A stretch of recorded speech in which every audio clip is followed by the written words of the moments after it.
കണ്ണൂരിൽ കലാപത്തിന് തീകൊളുത്തിയിരിക്കുന്നു CPM.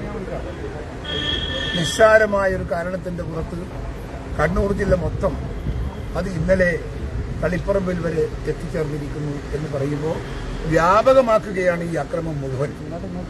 എന്താണ് CPMന്റെ ലക്ഷ്യമെന്ന് നിങ്ങൾക്കറിയില്ല. CPMന്റെ സംസ്ഥാന നേതൃത്വം അറിഞ്ഞുകൊണ്ടുള്ള അക്രമമാണോ ഈ അക്രമം?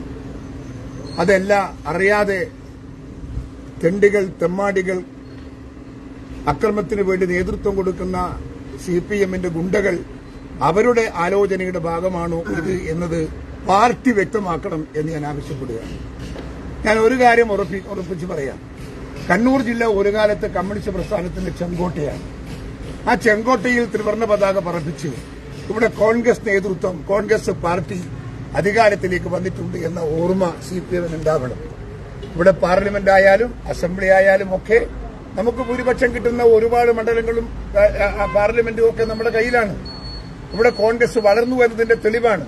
ആ വളർന്ന കോൺഗ്രസിനെ തകർക്കാമെന്ന് CPM കരുതുന്നുവെങ്കിൽ ആ കരുതലിന്റെ മുമ്പിൽ ആയിരങ്ങൾ വേണ്ടി വന്നാൽ ആത്മാഹുതി ചെയ്യാൻ കോൺഗ്രസിന്റെ പ്രവർത്തകന്മാർ തയ്യാറാണ്.